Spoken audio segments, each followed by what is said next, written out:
Climate के संबंध में या एनवायरनमेंट के संबंध में प्रारंभ से कुछ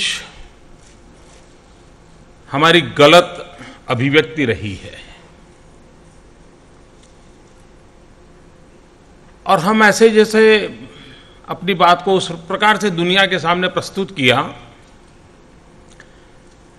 कि ऐसा लगने लगा कि जैसे हमें न क्लाइमेट की परवाह है न हमें एनवायरनमेंट की परवाह है और सारी दुनिया हमारी इस अभिव्यक्ति की गलती के कारण ये मान करके बैठी कि विश्व तो एनवायरनमेंट कॉन्शियस हो रहा है, विश्व क्लाइमेट की चिंता कर रहा है, तो ये देश है जो कोई अड़ंगे डाल रहा है। और इसका मूल कारण ये नहीं है कि हमने एनवायरनमेंट को बिगाड़ने में कोई अहम भूमिका निभाई है, क्लाइमेट को बर्बाद करने में हमारी या हमारे पूर्वजों की कोई भूमिका रही है। हकीकत तो उल्टी है। हम उस परंपरा में पले हैं, उन नीति नियम और बंधनों में पले बढ़े लोग हैं जहां प्रकृति को परमेश्वर के रूप में माना गया है, जहां पर प्रकृति की पूजा को सार्थक माना गया है और जहां पर प्रकृति की रक्षा को मानवीय संवेदनाओं के साथ जोड़ा गया है। लेकिन हम अपनी बात किसी न किसी कारण से, एक तो हम कई वर्षों तक गुलाम रहे, इन सदियों तक गुलाम रहने के कारण एक हमारी मानसिकता भी बनी हुई है कि अपनी बात दुनिया के सामने रखते समय हम बहुत संकोच करते हैं। ऐसा लगता है यार कहीं ये आगे बढ़ा हुआ विश्व, हम थर्ड वर्ल्ड कंट्री के लोग, हमारी बात मजाक तो नहीं बन जाएगी। जब तक हमारे भीतर एक कॉन्फिडेंस नहीं आता है, शायद इस विषय पर हम ठीक से डील नहीं कर पाएंगे। हम जितने प्रकृति के विषय में संवेदनशील हैं, दुनिया हमारे लिए सवालिया निशान खड़ा नहीं कर सकती है।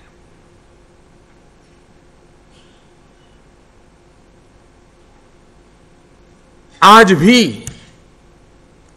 प्रति व्यक्ति अगर कार्बन एमिशन में कंट्रीब्यूशन किसी का होगा तो कम से कम कंट्रीब्यूशन वालों में हम हैं। लेकिन उसके बाद भी आवश्यकता यह थी कि विश्व में जब क्लाइमेट विषय में एक चिंता शुरू हुई, भारत ने सबसे पहले इसका नेतृत्व करना चाहिए था, क्योंकि दुनिया में अधिकतम वर्ग ये है कि जो क्लाइमेट की चिंता औरों पर रिस्ट्रिक्शन की दिशा में करता रहता है, जबकि हम लोग सदियों से प्रकृति की रक्षा करते करते करते जीवन विकास की यात्रा में आगे बढ़ने के पक्षकार रहे हैं। दुनिया जो आज क्लाइमेट के संकट से गुजर रही है, ग्लोबल वार्मिंग के संकट से गुजर रही है, उसको अभी भी रास्ता नहीं मिल रहा है कि कैसे बचा जाए, क्योंकि वो बाहरी प्रयास कर रहे हैं। और मैंने कई बार कहा है कि इन समस्या की जड़ में हम कार्बन एमिशन को रोकने के लिए जो सारे नीति नियम बना रहे हैं, विश्व के अंदर एक बंधनों की दिशा में हम आगे बढ़ रहे हैं, लेकिन हम कोई अपनी लाइफस्टाइल बदलने के लिए तैयार नहीं है। समस्या की जड़ में मानव जात जो कि उपभोग की तरफ आगे बढ़ती चली गई है, और जहां ज्यादा उपभोग की परंपरा है वहां सबसे ज्यादा प्रकृति का नुकसान होता है। जहां पर उपभोग की प्रवृत्ति कम है वहां प्रकृति का शोषण भी कम होता है। और इसलिए हम जब तक अपने लाइफस्टाइल के संबंध में फोकस नहीं करेंगे और दुनिया में इस एक बात को केंद्र बिंदु में नहीं लाएंगे, हम शायद बाकी सारे प्रयासों के बावजूद भी लेकिन ये जो बहुत आगे बढ़ चुके देश हैं, उनके गले उतारना जरा कठिन है। वो माने या न माने, हम तो इन्हीं बातों में पले बड़े लोग हैं। हमें फिर से एक बार अगर वो चीजें भुला दी गई हैं तो हमें उस पर सोचना चाहिए। विश्व के सामने हम अपनी बातों को ढंग से रख नहीं पाए। हमारे यहां पौधे में परमात्मा, जगदीश चंद्र बोस ने विज्ञान के माध्यम से लेबोरेटरी में जब सिद्ध किया कि पौधे में जीव होता है, उसके बाद ही हमने जीव है मानना तय किया। ऐसा नहीं है हम सहस्त्रों वर्ष से गीता का उल्लेख करें, महाभारत का उल्लेख करें, हम तभी से मानते आए हुए हैं कि पौधे में परमात्मा होता है। और इसलिए पौधे की पूजा, पौधे की रक्षा, ये सारी चीजें हमें परंपराओं से सिखाई गई थी। लेकिन कालक्रम में हमने ही अपने आप को कुछ और तरीके से रास्ते खोजने के प्रयास किए। अब हम प्रकृति से इतने कट गए हैं। अगर क्या हमारी अर्बन बॉडीज ये तय करें, लोगों को विश्वास में लेकर के करें कि भाई हम पूर्णिमा की रात को स्ट्रीट लाइट नहीं जलाएंगे। इतना ही नहीं, उस दिन फेस्टिवल मनाएंगे पूरे शहर में, सब मोहल्ले में लोग स्पर्धा करेंगे सुई में धागा डालने की। एक कम्युनिटी इवेंट हो जाएगा, एक आनंद उत्सव हो जाएगा और पर्यावरण की रक्षा भी होगी। चीज छोटी होती है। आप कल्पना कर सकते हैं कि सभी अर्बन बॉडी में महीने में एक रात, इस चांदनी की रात का उपयोग करते हुए अगर स्ट्रीट लाइट बंद की जाए तो कितनी ऊर्जा बचेगी, कितनी ऊर्जा बचेगी, तो कितना एमिशन हम कम करेंगे। लेकिन यही चीज इस कार्बन एमिशन के हिसाब से रखोगे तो ये जो सो कॉल्ड अपने आप को पढ़े लिखा मानता है वो कहे वाह नया आइडिया है। लेकिन वही चीज हमारी गांव की दादी मां कहती, वो सुई और धागे की कथा कह कहेंगे अरे क्या ये पुराने लोग हैं, इनको कोई समझ नहीं है, देश बदल चुका है। क्या हम ये तय हमारी युवा को प्रेरित कर सकते हैं? समाज में जो लाइफस्टाइल की बात करता हूं, हम पर्यावरण की रक्षा में इतना बड़ा योगदान दे सकते हैं, सहज रूप से दे सकते हैं, और थोड़ा सा प्रयास करना पड़ता है। कहने का तात्पर्य है कि इन चीजों के लिए समाज का जो सहज स्वभाव है, उन सहज स्वभाव को हम कितना ज्यादा प्रेरित कर सकते हैं, करना चाहिए। हमारे स्कूलों में इन संबंध में किस प्रकार से एक माहौल बनाया जाए, प्रकृति रक्षा, प्रकृति पूजा, प्रकृति संरक्षण, ये सहज मानव प्रकृति का हिस्सा कैसे बने, उस दिशा में हमको जाना होगा। और हम वो लोग हैं जिनका तेन तख्ते ने भूंजी था, यही जिनका जीवन का आदर्श रहा है। जहां तेन तख्ते ने भूंजी था का आदर्श रहा हो, वहां पर हमें प्रकृति का शोषण करने का अधिकार नहीं है। हमें प्रकृति का दोहन करने से अधिक प्रकृति का उपयोग, दुरुपयोग करने का हक नहीं मिलता है। दुनिया में प्रकृति का शोषण ये प्रवृत्ति है, भारत में प्रकृति का दोहन ये संस्कार है। शोषण ये हमारी प्रवृत्ति नहीं है।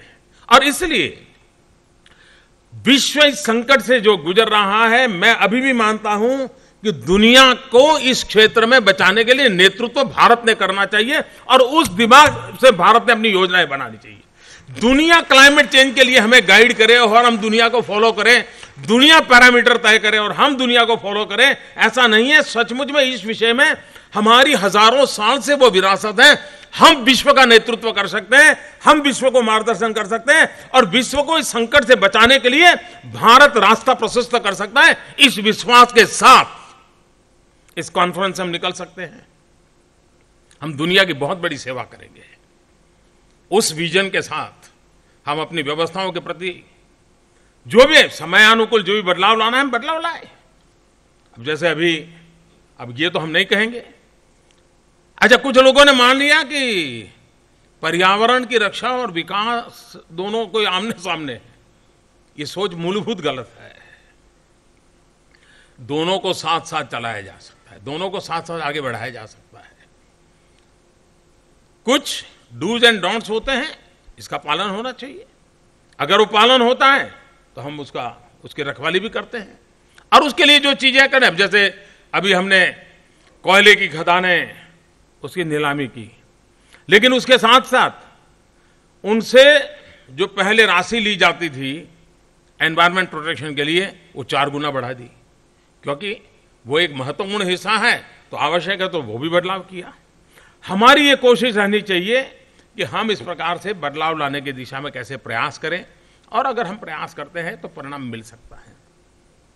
मेरा कहने का तात्पर्य है कि ये जगत सब समस्याओं से गुजरा होगा, हम ही एक पहली बार गुजर रहे से थोड़ा है, और हर एक ने अपने अपने तरीके से उसके उपाय खोजे होंगे।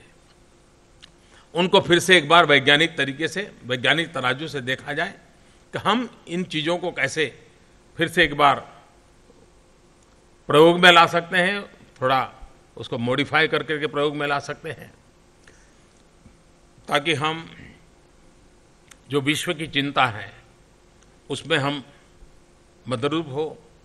लेकिन मजा देखिए, जो दुनिया क्लाइमेट के लिए लीड करती है, दुनिया को पाठ पढ़ाते हैं, अगर हम उनको कहें कि हम न्यूक्लियर एनर्जी में आगे जाना चाहते हैं, कि न्यूक्लियर एनर्जी एनवायरमेंट प्रोटेक्शन का एक अच्छा रास्ता है, और हम उनको जब कहते हैं कि हमें न्यूक्लियर एनर्जी के लिए आवश्यक फ्यूल दो, तो उसमें वो मना कर देते हैं।